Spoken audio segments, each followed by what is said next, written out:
Hello, everyone, and welcome to the second event for the Asian American Pacific Islander Directed Research Initiative at Rutgers Law School, Newark. Today, we are featuring Professor Bob Chang, which we will go into detail about his biography a little bit later. So we wanted to first start the webinar off by contextualizing sort of this initiative, as well as his remarks on his new work.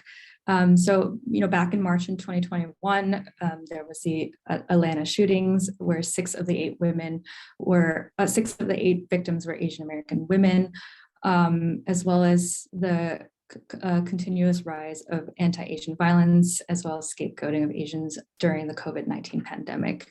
As we all are somewhat familiar with, though, anti-Asian violence has not been new, with issues such as the perpetual foreigner, as well as even legal jurisprudence in the past. And so how to best respond to a lot of these issues. There was a lot of national attention on Asian Americans, as well as movements with the Black Lives Matter, specifically around the killings of George Floyd, as well as the rights of immigrants being attacked during the prior administration. And so we wanted to understand visibility, and not just visibility, but channeling that energy to understanding where API legal communities contribute to social justice. And so we understand generally that social justice movements do not happen within a vacuum.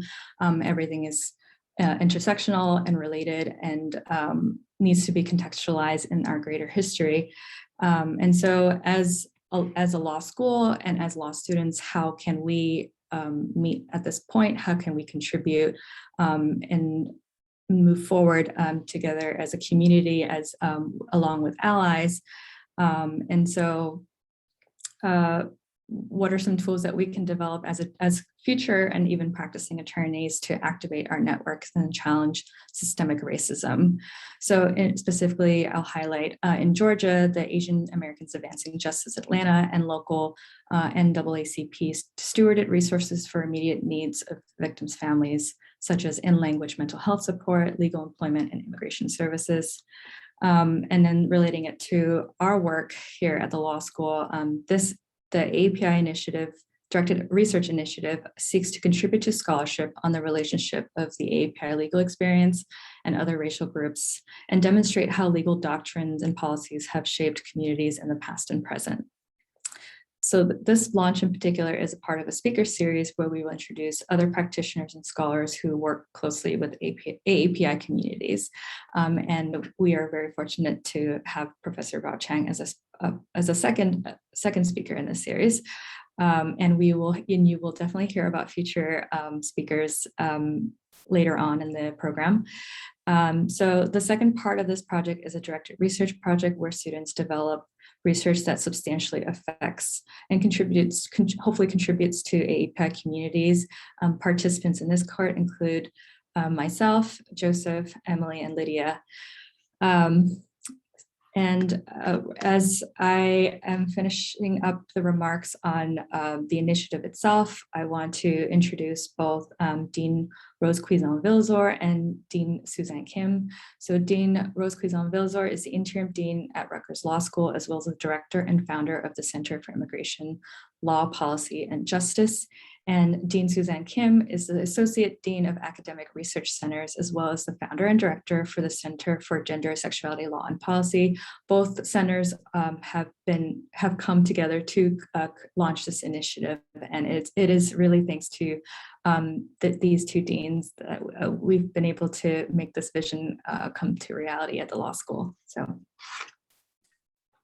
Thank you very much, Sam. And before I continue, I want to say thank you to Professor Bob Chang, to Joe Nagel, the CLE coordinator, and our program coordinator, Habiba Johnson, for helping to coordinate Professor Chang's visit. He is actually in person with us at Rutgers Law School, although this presentation is public, and so we've decided to do this via Zoom. I also want to thank the Rutgers Law School Faculty Colloquium Committee for co-sponsoring this event.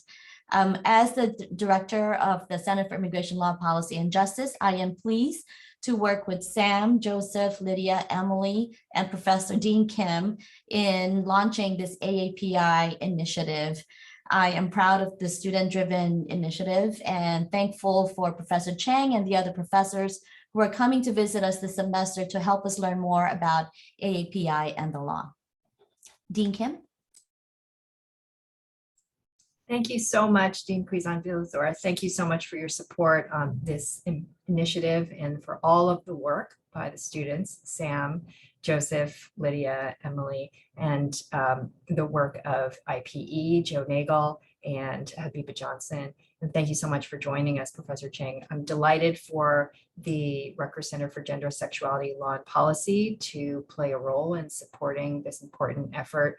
As those of you know, the center serves as a cross-sector hub for students, faculty, policymakers, and practitioners who are dedicated to addressing diverse forms of social inequality, including those based on gender, race, sexuality, and economic status, both in law and policy, domestically and internationally. And this is a very important initiative, and I'm delighted to be involved with it to help to expand AAPI legal scholarship and forge new areas of inquiry and widen the umbrella for what counts as AAPI legal issues. So thank you so much for being here today.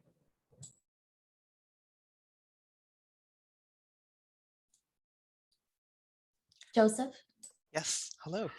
Hi, everyone. Good afternoon. My name is Joseph Flynn. I am a 3L here at Rutgers Law School, Newark, and I have the honor to introduce Professor Robert S. Chang, and just, a quick sort of my personal piece, which is, taking critical race theory. Professor Chang's article towards an Asian American legal scholarship was one of the first pieces that I read in a course taught by Dean Cuisinart-Villasoro and Professor Hyatt. And it was also a very emotional piece because there was a personal narrative in there and also a lot of talk about Asian American history. And it was one of the first times I really felt seen in law school as a 2L. Last year. And as for Professor Chang, who will be sharing his remarks, he is a professor of law and executive director at Fred T. Korematsu Center for Law and Equality. He has previously served as associate dean for research and faculty development, and he has, previously also had affiliations at Loyola Law School in Los Angeles, where he was a professor of law and J. Rex DeVee Fellow. He has received numerous recognitions for his scholarship and service. He the Society of American Law Teachers recognized him in 2018 with the M. Shannara Gilbert Human Rights Award for his work as co-counsel in taking the trial successfully, constitutional challenge to the enactment and enforcement of a facially neutral law that was used to terminate the Mexican American Studies program at Tucson Unified School District. And for several years, he has served as co-counsel in 2 cases in Alaska, challenging the involuntary psychiatric hospitalization and forced psychotropic medication of Native foster children. And students from the Civil Rights Clinic have assisted on these and other cases. He has more than 50 articles, essays, and chapters published in leading law reviews on critical race theory, Lat crit theory, and Asian American legal studies. And so, this is just an abridged version of the biography. Joe Nagel had shared the entire biography previously, and I will also share it here as well. And without further ado, I want to introduce our speaker for today, Professor Chang. Thank you, Joseph, and thank you, Dean Cuisinart-Villasoro and Dean Kim, and also Sam and the other students who helped put this program together.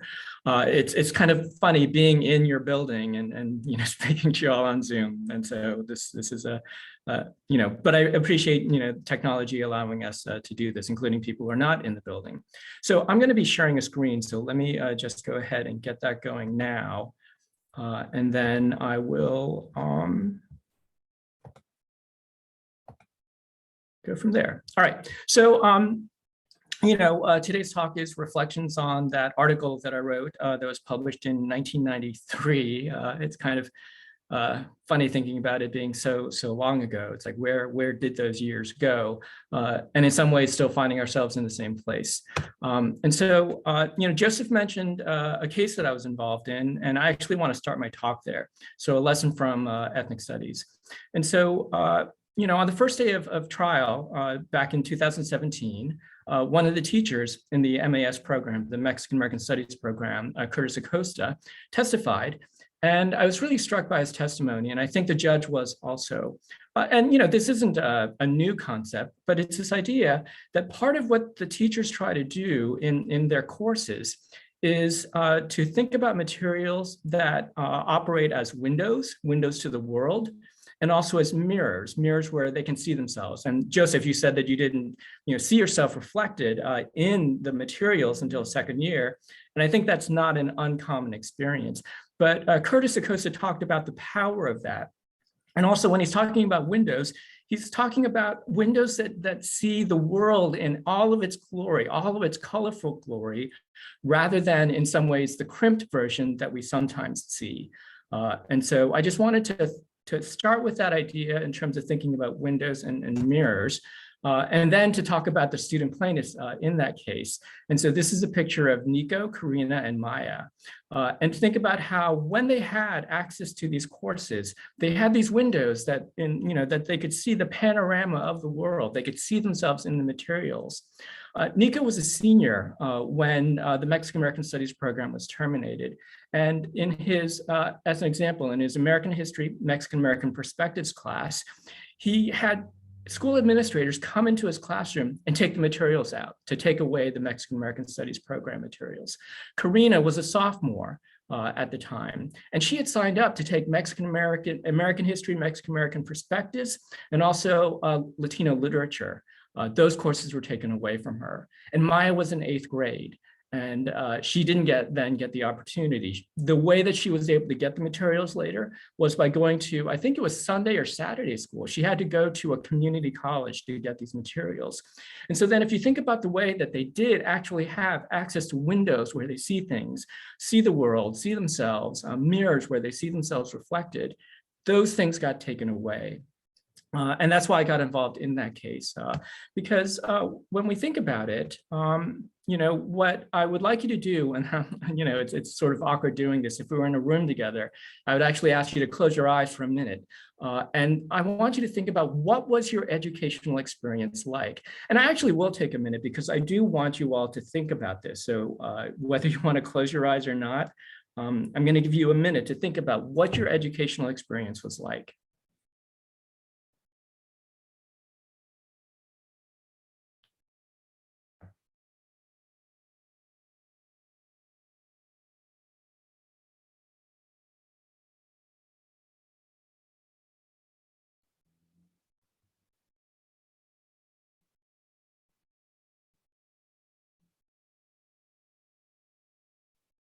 Okay, it may not have been a minute. Silences are kind of awkward in this kind of space. And so I'm just going to shift now to talk about what my educational experience was like.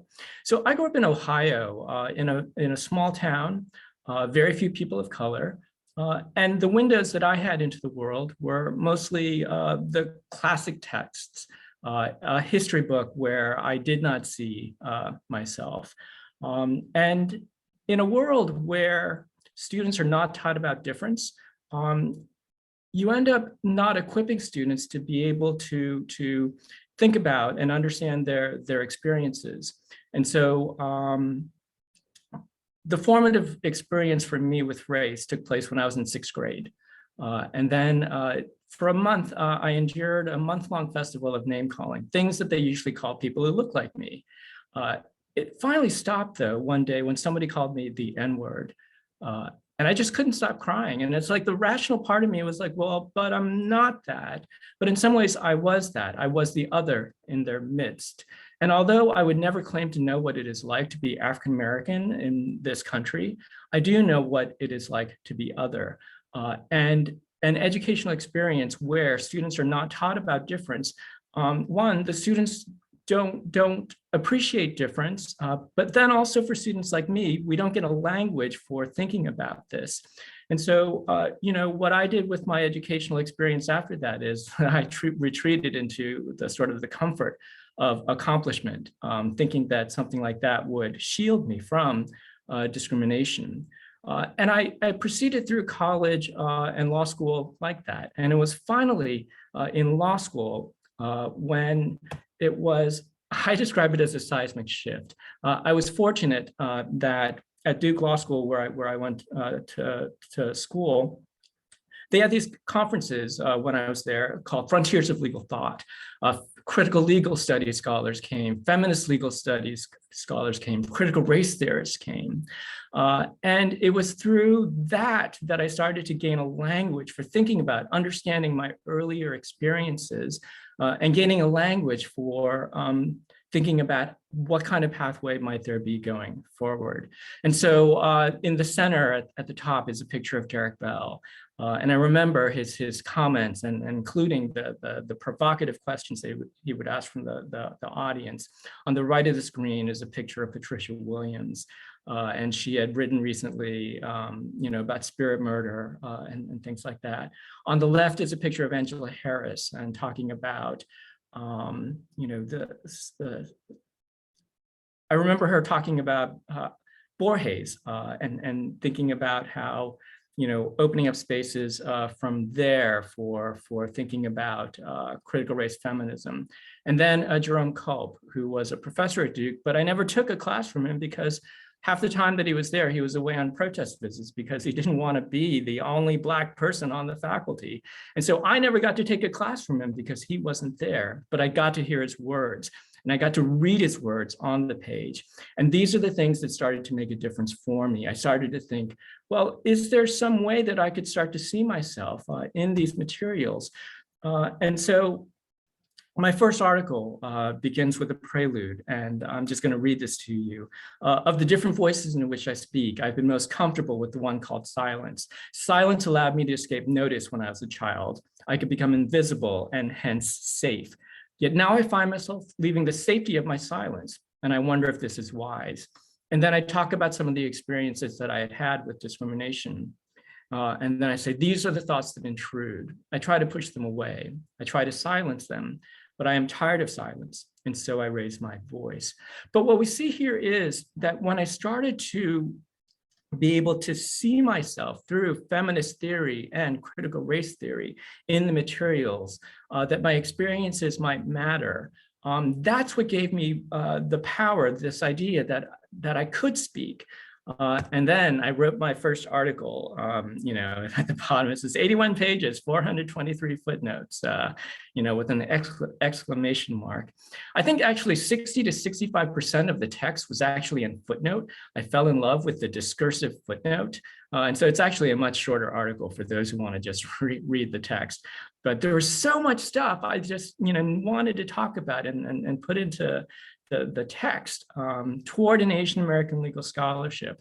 And when I think about it, and part of what I've been invited to do is to reflect on this. Part of this is also to think about basic methodology as a way to carry things forward. And so in terms of thinking about methodologies used in feminist theory, there's the woman question, in some ways asking the question about, well, in what ways are women considered or not considered, or in what ways are women excluded? And how did that, or does that affect the ordering of things? CRT asks a very similar question. It asks the race question. Now, sometimes when these questions are being asked, they're posed in some ways in terms of thinking about sameness and difference. And when I'm talking about sameness and difference, I am locating it a little bit in the earlier debate within feminist theory. You have the sameness feminists and you have the difference feminists, although I am extending it to talk about something a little bit different. But part of the idea with sameness is, well, if you're being treated unfairly or unequally, well, one of the ways to get to fair treatment is, well, I'm the same as you, or the differences that exist are not relevant. And so that's why you should treat me the same. That's why you should treat me fairly. Whereas the difference feminists were arguing, well, but it is important to recognize where differences exist to then think about, well, does that then require a different approach, a different remedy? And I think sometimes it got stuck in terms of that dichotomy. Are you in the sameness group or are you in the difference group? And I don't know, it's been a while since I revisited those debates. But when I think about this, and I'm going to shift now in a moment to Asian Americans, I think about similarities and differences because it's nuanced. It's not like you're the same in every aspect. There are similarities and differences. And then the real sort of path forward is to think about in those areas where there are similarities that might lead to different approaches and different remedies. But then where there are differences, again, different approaches, different remedies. And so in some ways, the article and a question that remains today, it's the Asian American question that is being asked, thinking about this methodology. And I'm gonna, a brief digression on terms. I'm using Asian American purposefully, and it's not intended to exclude Pacific Islanders, but it's trying to understand the different ways that the terms are constructed.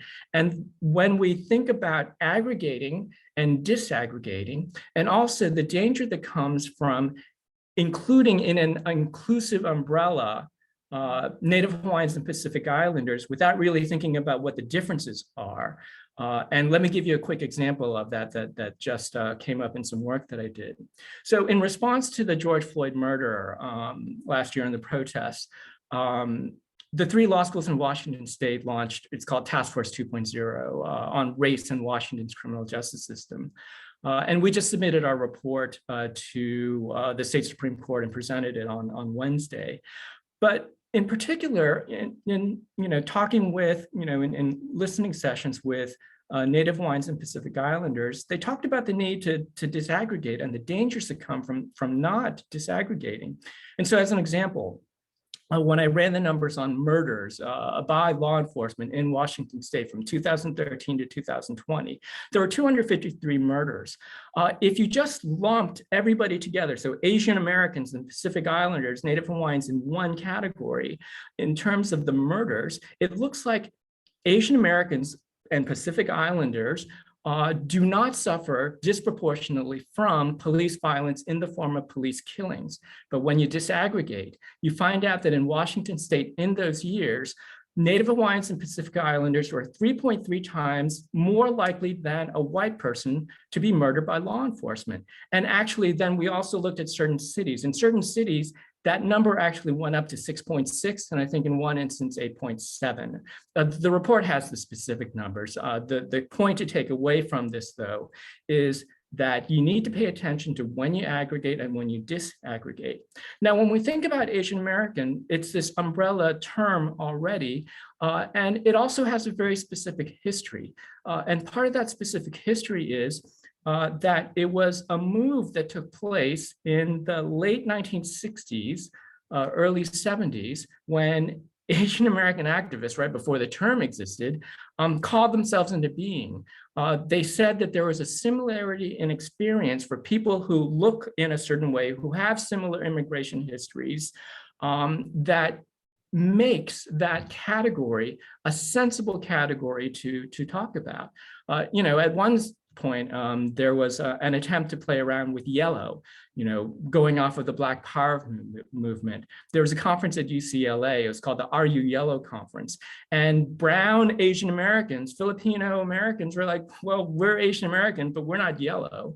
And at the same time, there were similar conversations going on the East Coast, and the choice was made to use Asian American as a term that would encompass these different groups. And it's a political move. It's an idea, an attempt to aggregate during a time when there are very few Asian Americans, the discrete ethnic Asian country of origin people in this country because of the history of exclusionary immigration laws. And so when we're thinking about the Asian American question, and thinking about when we aggregate, when we disaggregate, well, it's really, again, about similarities and differences, to think about those instances when there are similarities and those instances where there are differences, and that it really is contextual. And so when we think about similarities, well, one of the similarities is the treatment with regard to the border. This is the visual here is a screenshot of a TED animation that I wrote the script for. And I have to laugh because when I got that email from TED, near the beginning of the pandemic, I misread it and I was like, oh, I'm being invited to give a TED talk. And it's like, and then they wrote back, it's like, no, you're not being invited to give a TED talk. We're TED Ed. We do animated narrations intended to reach a broader audience. And so I was excited about that. And actually they launched this in July, the beginning of July. And this already has over 500,000 views. I am just so excited to get this message out. But this particular example, in some ways, is part of thinking about the trajectory, the construction of Asians as a racial other and how it operates in the United States. And so in 1854, following a murder trial, there was a white man who was convicted. His name was George Hall, People versus Hall. He was convicted of killing a Chinese man, and the Chinese man's name is not in the opinion, but his name is Ling Sing. Say his name. The name is important. George Hall was in part convicted based on the testimony of two Chinese witnesses. And the appeal to the California Supreme Court was, well, that testimony should never have been admitted. And the problem, though, was the statute at the time said no Black or mulatto person or Indian shall be allowed to give evidence in favor of or against a white man. So what do you do with somebody of the so-called Mongolian race? What do you do with the testimony of Chinese witnesses? And so in a remarkable opinion, I talk about the power that justices have in terms of word magic that they can do, and the power that they have in terms of constructing categories and putting people into categories. Well, they first said, well, based on the ethnographic theory at the time, Indians, American Indians in this country were thought to have come from Asia over the land bridge between Russia and Alaska. And so the statute Indian includes people from Asia, the Chinese witnesses. So that's why it should not have been admitted. Perhaps recognizing that they were on thin ground, they actually went to an alternative basis and they said, well, that Black category, well, that's intended to be non-white. And so obviously Chinese are not white, and so they're Black. So Chinese are either Indian or they're Black. But in either instance, the testimony was inadmissible and his conviction is overturned.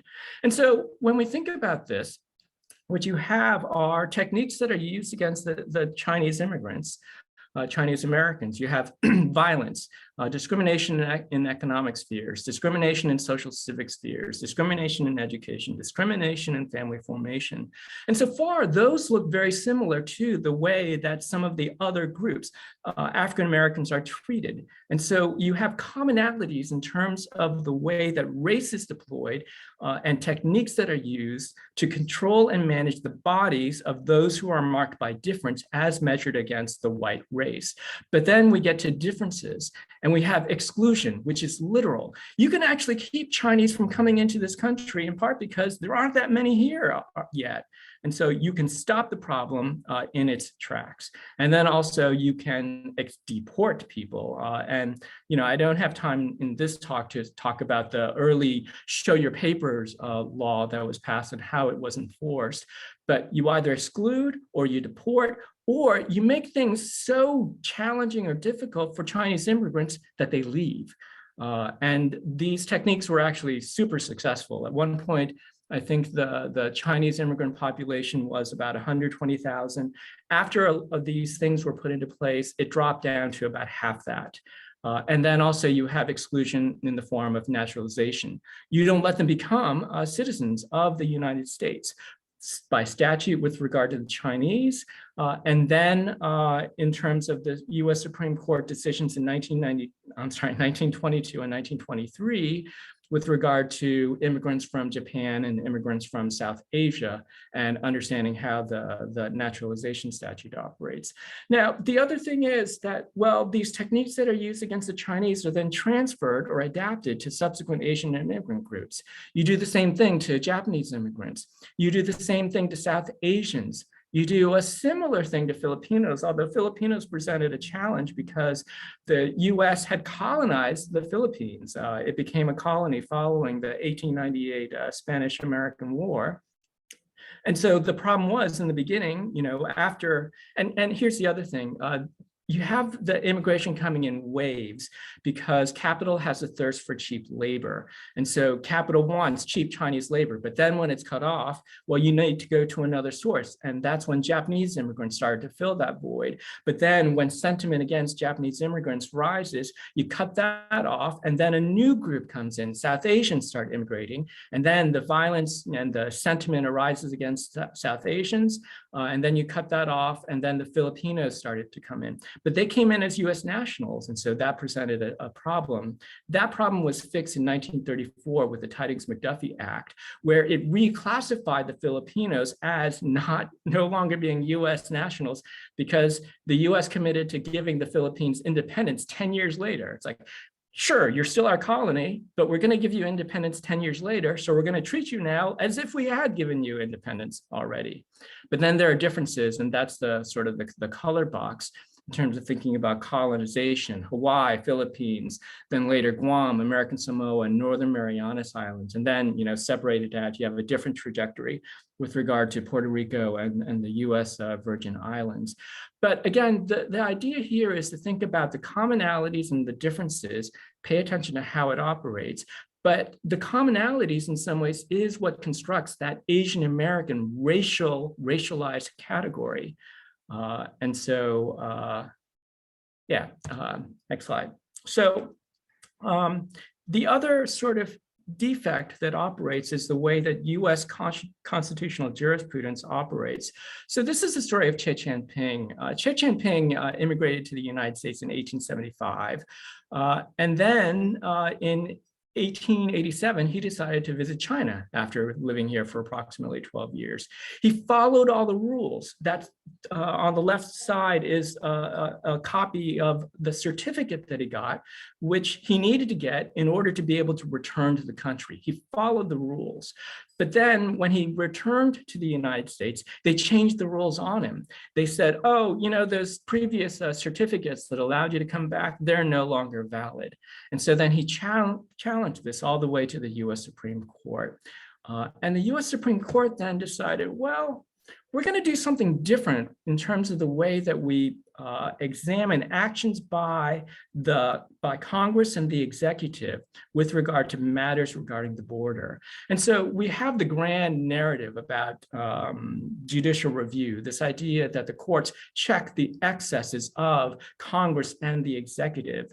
But then you have a very different trajectory taking place with regard to the policing of the border. So that here in Che Jianping, the court says that in matters regarding the border, if Congress decides that there is a certain group that we don't want here, well, that decision is conclusive upon the judiciary. It basically punts and says that in this area, we're not going to do the things that we usually do to other people. So again, this is paying attention to similarities and differences and thinking about how it plays out. Now, when we think about this, we can think about rhetorical and legal techniques. And it's funny, I can't even read the top of my slide because it's obscured, but anyway, the techniques are, you can have white and non-white, and that's People versus Hall. You can have black and non-black, and there's that's also in some ways People versus Hall, where black ends up, possibly being an all-encompassing category. But there's this case, Gong Lum versus Rice, in 1927, and this is a picture of her class from back then. And there's a Martha Lum, and if you're wondering, how, not just how a case goes to the U.S. Supreme Court in the context of segregated education in 1927, but why Mississippi? Well, it turned out that Chinese were recruited to come to Mississippi because they were thought to be this wedge group where plantation owners or landowners who thought, well, we don't want to hire the newly freed Blacks. We want a different group that we believe that we can manage. And so Chinese immigrants were recruited to Mississippi to work on farms, work on the former plantations. And that's how the Chinese came to Mississippi. And so that's how you get Martha Lum trying to go to school. Now, one of the things, though, about this case is that the case as litigated was not a facial challenge to segregated education. It was an argument that Martha Lum, as a Chinese American child, was not Black. And because not Black, she should not have to go to the Black schools. And so had she succeeded, it would have reinforced segregated education. But in terms of thinking about rhetorical and legal techniques, a lot of times these are the ways that things can be deployed. Now, I want to shift now to thinking about racial hierarchies, because when we're thinking about Asian Americans, the other sort of argument that I was advancing in that first article, and that I've been advancing since then, and other scholars have been advancing since then, is to think about, well, when you have a country that has more than 2 racial groups, how does it all fit together? And so it's an examination of power dynamics. It's an examination of privilege. Sometimes it's thought of as a hierarchy with white at the top, Black at the bottom. Sometimes the way that this plays out is in unproductive ways, where sometimes groups are forced into what is sometimes called an oppression Olympics, where you argue, well, I'm more oppressed than you are, in some ways as a way to get scarce resources. And racial hierarchies can be a powerful way to think about this, but I think it's a little bit limited. And I'm going to shift now to talk about this idea of racial triangulation.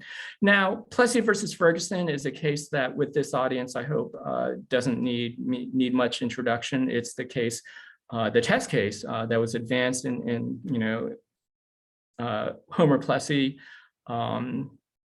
A very light-skinned Black man who actually was light enough to pass. They actually had to set up his arrest. But it's the doctrine of separate but equal. You have what has been heralded as, Justice John Marshall Harlan coming forward with what is sometimes redescribed as a progressive anti-racist stance when he said, our Constitution is colorblind, and dissented. But I think it's really important to understand what he was expressing in the dissent. He was actually expressing a theory of white superiority, white dominance, in a way that you didn't need legislation like this. And that paragraph, the white race deems itself to be the dominant race in this country, and so it is in prestige and in achievements in education and wealth and in power. So I doubt not it will continue to be for all time if it remains true to its great heritage and holds fast to the principles of constitutional liberty. So that's the expression of white dominance. But then there's the idea of triangulation that comes in. He takes offense that a Chinese immigrant can sit in the same car as a white person, whereas a Black Union veteran has to sit in a different car. And so what you see here is this idea of triangulation. You have the real other, the Chinese, who are not being properly discriminated against, and you have the Black Union veteran who is being treated worse than the Chinese person who shouldn't even be allowed into this country. And so this idea of racial triangulation has been advanced most clearly by political scientist Claire Jean Kim. Brilliant work. And what it does is, when we're thinking about different groups and thinking about how our power dynamics operate, how is discrimination against different groups executed? Well, in some ways, with regard to thinking about Black persons, Asian Americans, and white persons, you have on one axis the foreigner insider, on the other the inferior superior, and you locate the different groups differently on these different axes. Now, this gets played out in the context of Asian Americans for certain conversations being treated as a model minority.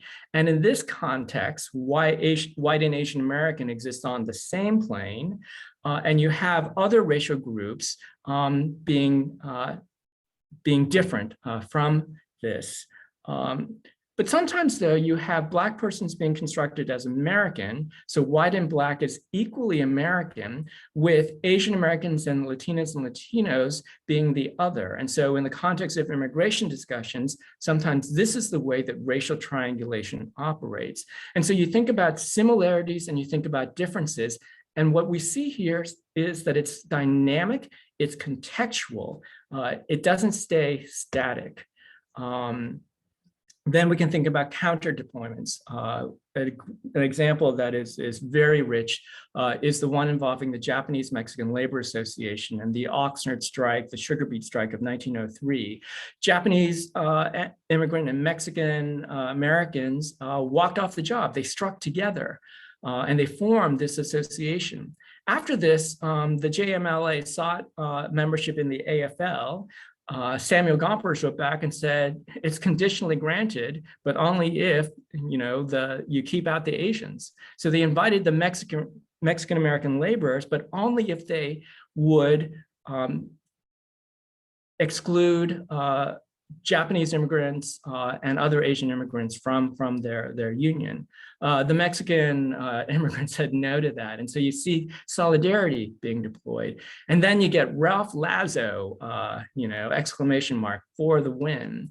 So he's a Latino who went with his friends into Manzanar out of solidarity. And so then we can think about the deployments of race and racism. We can think about counter deployments, the way that solidarity operates to change the way that we negotiate sometimes the privilege that we might be invited to have.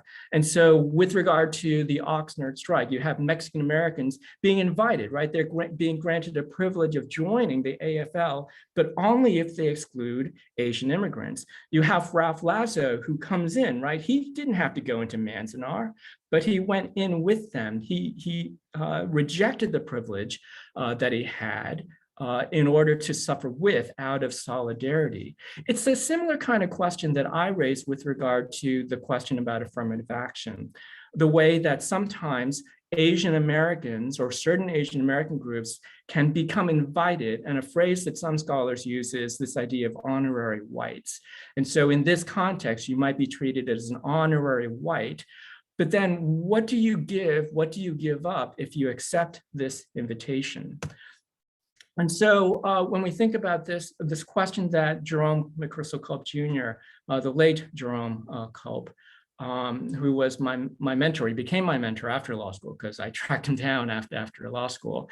But he asked this question at the first LACRI conference: how do we come to participate in the struggles of those who are not us?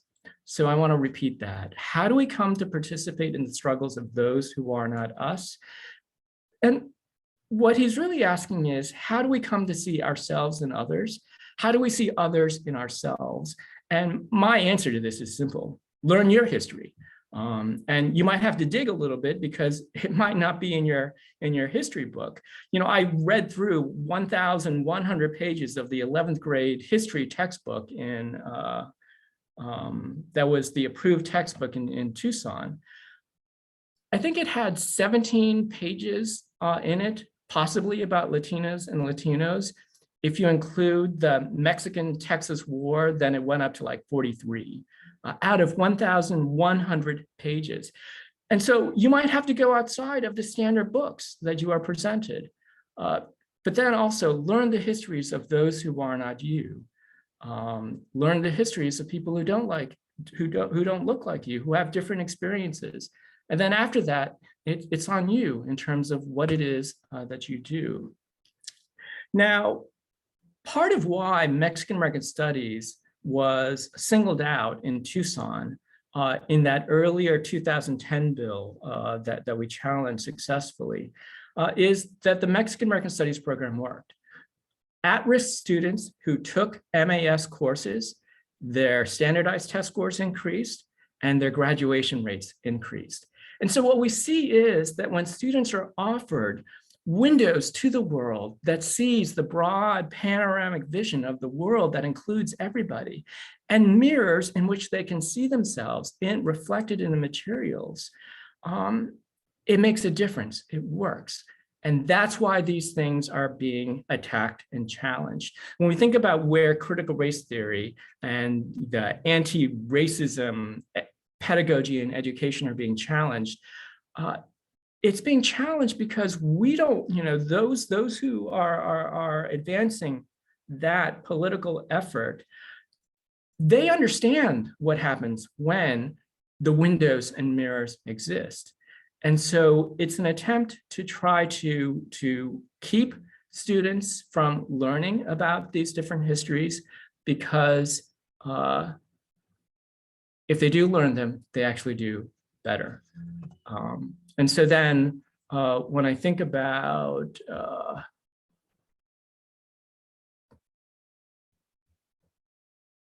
sorry, I'm just, oh, there it is.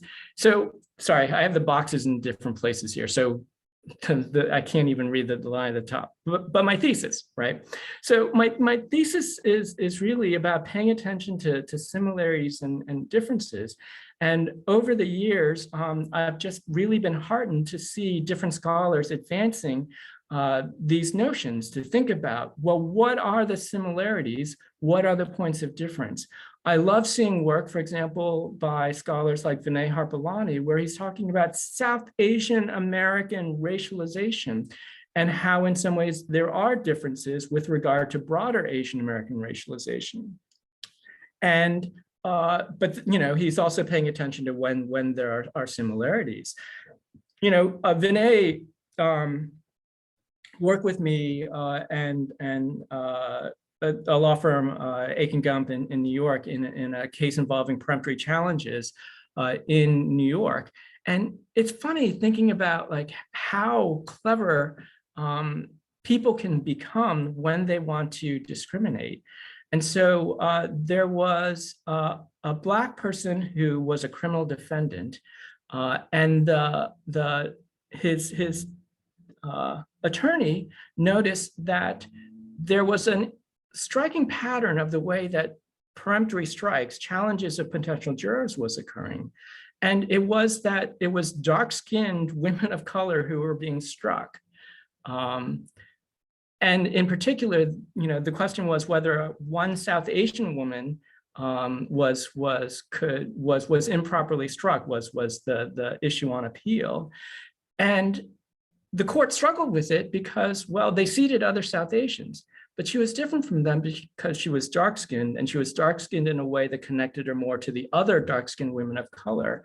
And the question for the court was whether color was a basis for a Batson challenge, and it came out the right way. Fascinating case, People versus Bridgeforth.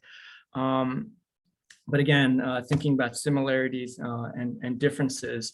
And so I want to wrap up now because I want to be mindful of time and make sure we do have time for conversation. And so when I think about not just my scholarship, but the work of others who in some ways are exploring the Asian American question, including paying attention to Native Hawaiians and Pacific Islanders, where there are commonalities and where are differences. I really think about how they're advancing a thesis in terms of windows, so that we can see those who are not us and seeing them ourselves.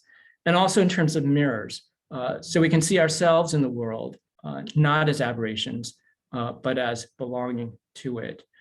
I wonder, if reflecting back on my own educational experience, how I would have been different if I had had the windows, if I had had the mirrors.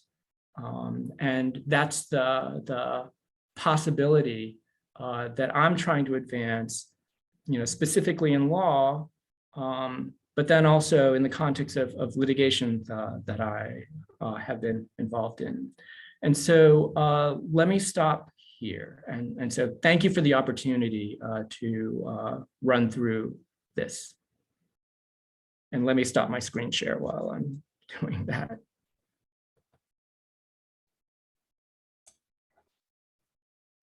I believe the dean is having some technical issues, so I will ask a question that came up in the Q&A to give us a bit more time before she hops back on. So this is a question stating that you mentioned the notion of commonality constitutes the APA political identity, and that person agrees, but it feels like scholarly dialogues are trending towards BIPOC and ethnic subgroups and Pacific Islander / indigeneity that emphasize difference and distinctiveness. Should scholars adapt? So, I think it's critical that scholars pay attention to and advance where and when differences exist. But at the same time, I think it is important to think about where the commonalities exist in terms of thinking about where the bridges are. And part of it is then paying attention to what is gained when there is aggregation and what is lost when there is aggregation. So as an example, and just going back to something that I just explored, there was this Washington State Institute of Public Policy looked at sentencing practices. And they decided to use as the sort of comparators how white people who commit very serious offenses are treated and how BIPOC people who commit those same serious offenses are treated. And then the same with regard to those with low criminal histories. And they make a conclusion that BIPOC people at both of those, are treated more harshly than white people. But there is something lost when you aggregate BIPOC in that way, because there are differences in terms of the way that different groups are treated. And so there is a commonality that runs through police violence and police stops and police searches, but different groups experience them in different ways. And so it's paying attention to both the commonalities and the differences, but then also what is gained and what is lost when aggregation occurs, and then what is gained and what is lost when disaggregation occurs. And so I hope that's responsive to the question.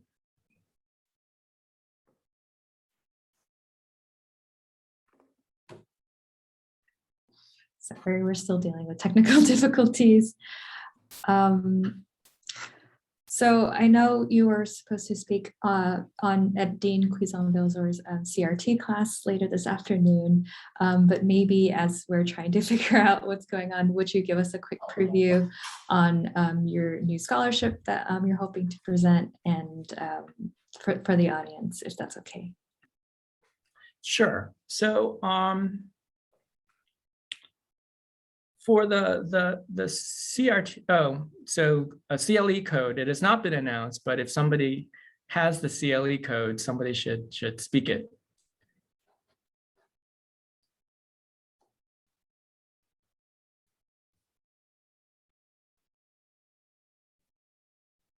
Well, while we're waiting for the CLE code,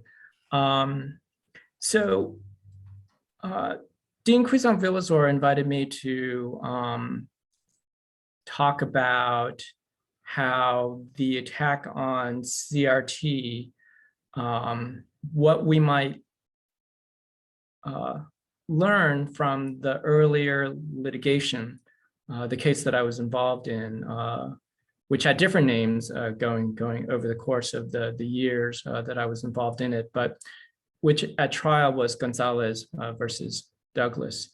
What do we know about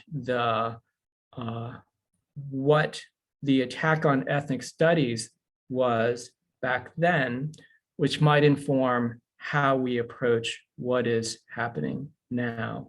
And so, one of the things is that our judge, and I had the privilege of appearing before Judge Tashima, one of the few Asian American judges, and he's actually a Ninth Circuit judge, but he was sitting by designation as a trial judge in that case. But he was really struck by the testimony of one of our experts, Dr. Nolan Cabrera, who had quantified what happens to at-risk youth when they take 1, 2, and even 3 MAS courses, who then was able to show that this is something that works. I know that there's a study that was published recently from some researchers, I believe in Stanford, talking about ethnic studies and how that is actually been demonstrated to help with student achievement. And so part of this is then understanding that the attacks on CRT and teaching students about race and racism is actually located in trying to impede the academic achievement of students of color. It's being advanced to, in some ways, and then the other thesis that was advanced in the Arizona case was that these were divisive. And so the other sort of narrative that has to be constructed is one that overcomes the narrative with regard to divisiveness. I saw a question pop up that I want to address, which was about mixed race and how does mixed race fit into analyses going forward. So I'm fascinated by what the 2020 census tells us about the Hispanic category and how Hispanics are now identifying differently. So when I was doing the analysis of the race and criminal justice system in Washington state, the data I was relying upon had 85% of Hispanics, and using the formal census category, had previously identified as white. What I know, and we have not been able to rework the numbers with the 2020 census, is that has dropped dramatically, and more Hispanics who had previously identified as white are now identifying as multiracial. And that's going to present a real challenge in terms of, one, data collection. Data collection is going to be a mess. And then, in addition to data collection, how do we understand if the crude, I'm using this crude as rough, right? Not crude in a different sense. But if the crude category is multiracial, how is the experience of a biracial Black-white person similar or different from a biracial Asian American white person? And if you lump all multiracial people together into one category, I know that in terms of thinking about criminal justice statistics in Washington state, that's going to erase some of the experiences of multiracial Black-white people. And so I don't know what the answer is to this, and I would be super curious for those who have thought more about this, scholars, but also the implications for policy and advocacy. I mean, I don't know that we've really fully understood how multiraciality operates, because again, multiraciality, in some sense is treated as this crude common category. But again, getting to the my thesis, what are the differences? What are the similarities? Pay attention to that, take it where it leads you. And I think that will help to guide us.